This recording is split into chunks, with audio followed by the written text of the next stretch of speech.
Welcome to the Mental Fitness Podcast. Today's entrepreneurs are mental athletes that have to know about the mind and how to keep it fit.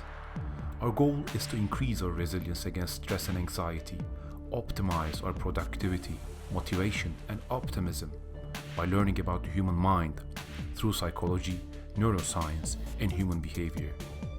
I'm your host Ozan.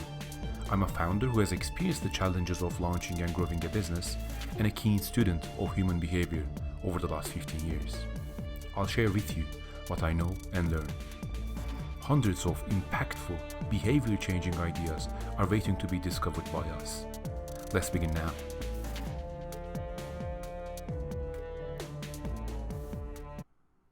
Hello and welcome to the Mental Fitness Podcast for entrepreneurs. I'm your host Ozan, and today's topic is actually a continuation of the last part, the biggest personality qualities of successful entrepreneurs. In the first episode, first part of this, and if you did not listen to that, I would urge you to go back and listen to that first. We've talked about how entrepreneurs need to be able to, more than anything else, deal with the situation of not knowing and feeling of inferiority, and in finding room to grow within that and being able to tolerate that unknowing. In this episode, I'd like to focus on the other things that I think follow up this very important thing, and I'd like to focus on 4 very specific qualities that I think are important to successful entrepreneurs. So taken together, these 2 episodes summarize in a way the most important 5 topics. So jumping on it straight away, rapid learning is the second most important quality successful entrepreneurs need to have. And rapid learning comes from a mindset of being inquisitive about the situations that you run into, and quickly being able to recognize the areas that you're not good at. And so there's a strong parallel to the first idea that we've discovered. You don't know the answer to everything. You're not an expert of everything. Imagine a company, imagine a startup that's growing, right? Imagine the key roles. If that was a startup of 10 people, for example, what would the key roles be? There would be someone who is responsible from sales, someone who is responsible from user experience or user research, someone who is responsible from design. There would be a couple of engineers or developers who would be focused on the back end, the front end, the server side of things. And there would also be someone who is focused on the product. There would also be someone who is focused on partnerships, social media and content, and so on. And if it's a specific type of a startup, let's say focused on architecture or focused on health, then you would have subject domain experts. Now, when you're an entrepreneur, when you're a solopreneur, or you are a very small group of people, you do not have these resources. You do not have these mini Navy SEAL units of expertise. So you have to gather all of them within yourself. You have to be a great generalist, and being a great generalist is only possible by being a rapid learner and being a self-learner. So that's key. What are the most important skills to actually accomplish that? Well, being able to search online. I speaking for 2020, and I think this changes with every day and age. But at this day and age, I think the most important skill is being able to quickly find the top quality courses depending on the domain. So you need to know what Coursera is good for. You need to know what Khan Academy is good for. You need to use LinkedIn Learning. You need to use Udemy, and you need to be able to actually quickly decide what type of a learning experience it would be. Would it be self-paced? Would it be within a cohort? Should it be in combination with a university or a degree or a certificate? Or is it just enough to do a simple Google search, read a few articles, watch a few videos of YouTube, and get a grasp of that topic? So you need to be able to make the right decisions depending on the topic by being very, very honest to yourself. The second one is building partnerships. And again, this touches on the theme of you not knowing everything and being comfortable with you not knowing everything. being okay with that unknowing type of a feeling. And when you build a partnership, it's exactly this. You have someone who has a resource, a know-how, a set of experiences or expertise that you do not have. So that is actually the core reason why you're building that partnership in the first place. In some cases, what you might not have might be time, and you might need simply the man hours for someone else to accomplish what needs to be done. And that's okay too. You need to be able to do that to scale the business in a rapid way sometimes. But in most cases, you will be working with people, you should be working with people who know more than you in their specific domains. Let's say you have built a few businesses, and okay, let's jump out of the hypothetical and jump onto a real example for now from the businesses that I'm running. Currently, I'm focused on Startups of London, which is the core business. Alongside that, we have Ozan, which is a education tech company based in Istanbul, focused on video learning. And I also do have other commitments like Toolbase and like a mental health project that I'm working on here in London.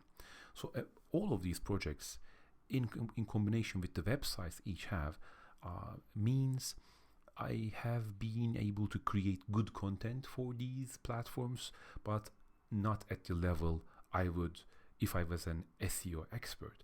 For that very specific reason, I have scouted and recruited an SEO expert to help me out in these domains for the websites of commonwisdom.co.uk, Startups of London, Toolbase, and then Ozan.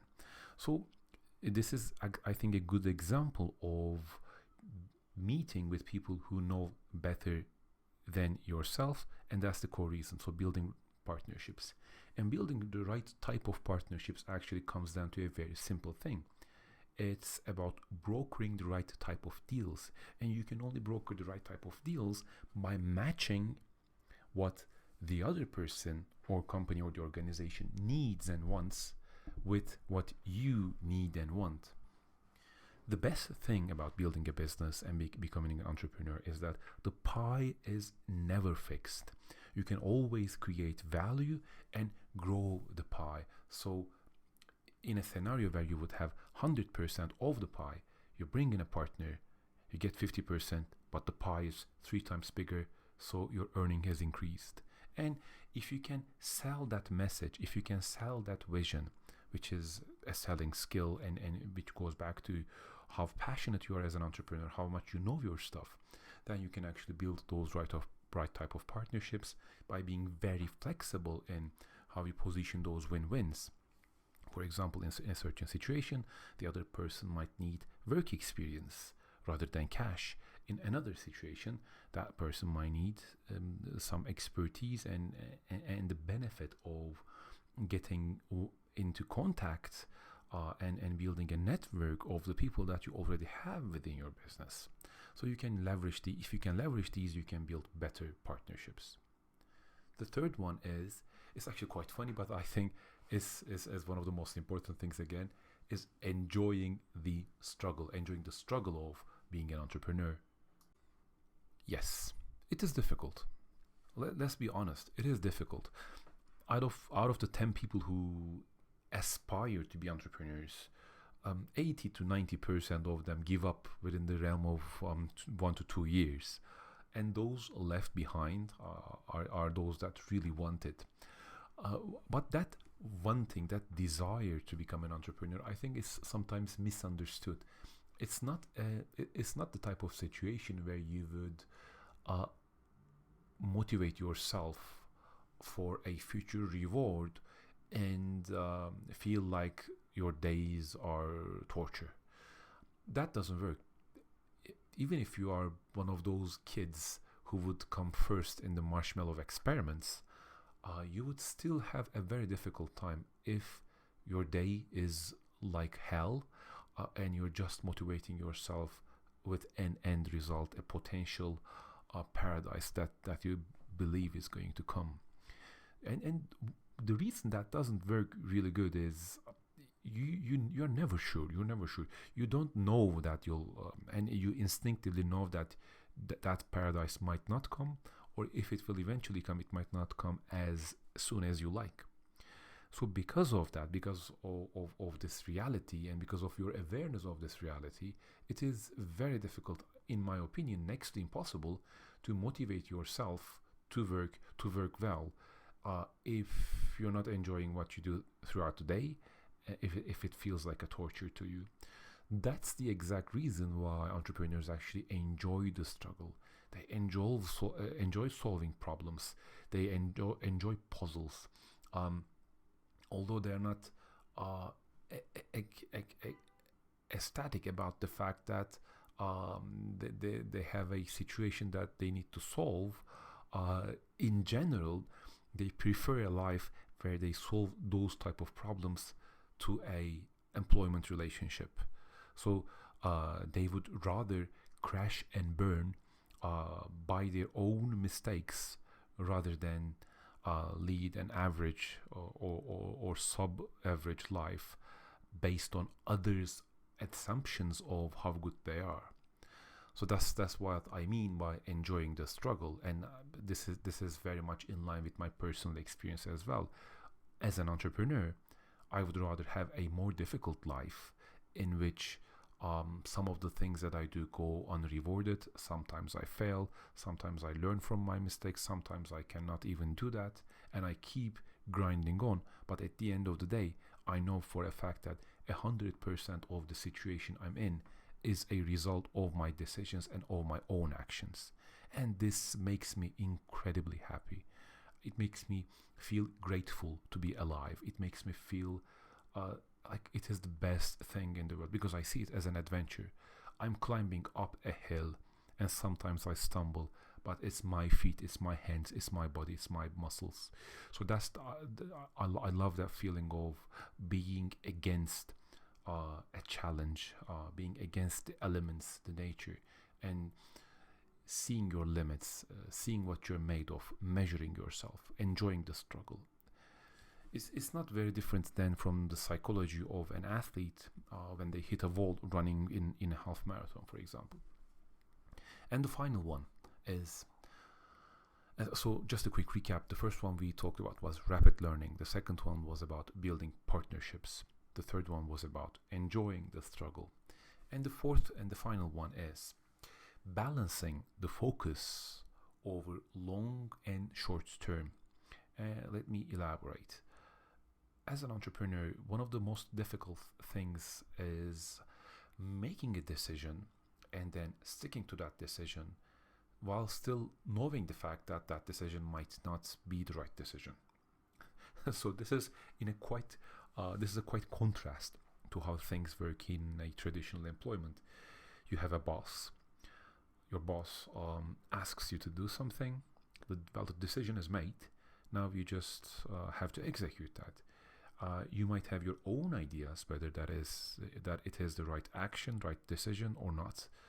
You have the luxury of moaning about the fact that this is not the right decision, but I'm gonna do it anyways. Or if you agree that your boss is right, hey, it's the right decision, I agree with that. But in either case, it's not you that made the decision. Your responsibility starts after the decision has been made in most cases. And there is a certain sense of peace with this. You're not entirely responsible for the outcome as long as you do your part really well. Even if the thing doesn't work out, well, it was the wrong decision. You can always resort back to that. You can always fall back on that. And that actually protects the psychology of the person. But as an entrepreneur, you make the decision, and in the morning, you execute the decision. At night, you make another decision. In the morning, you execute the decision.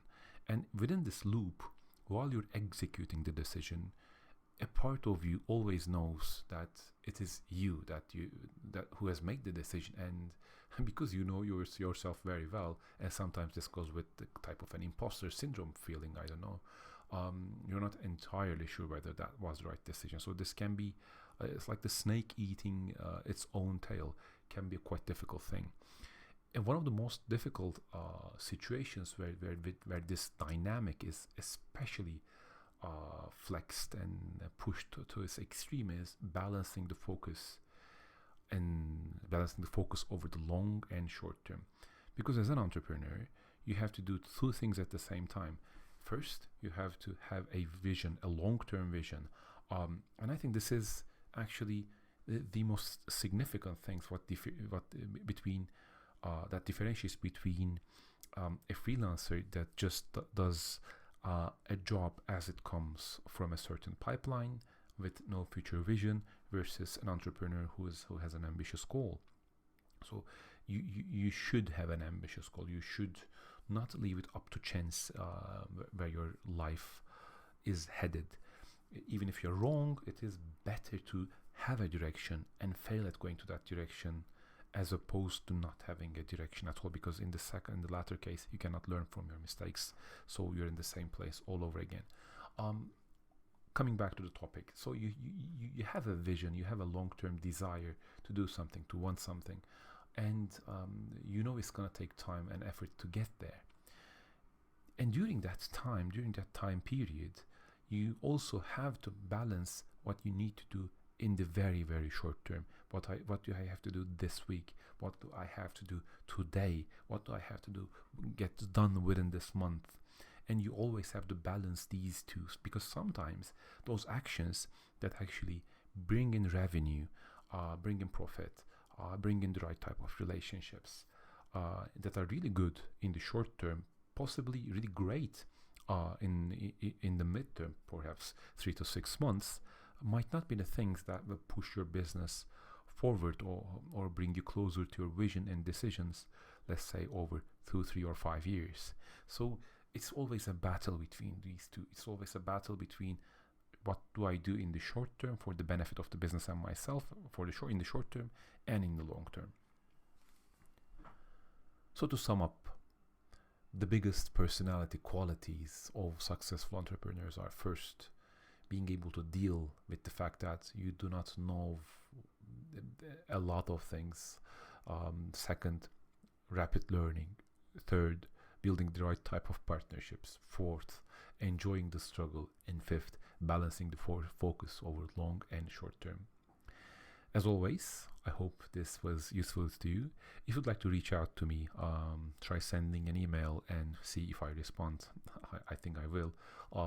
My email address is Ozan at commonwisdom.co.uk.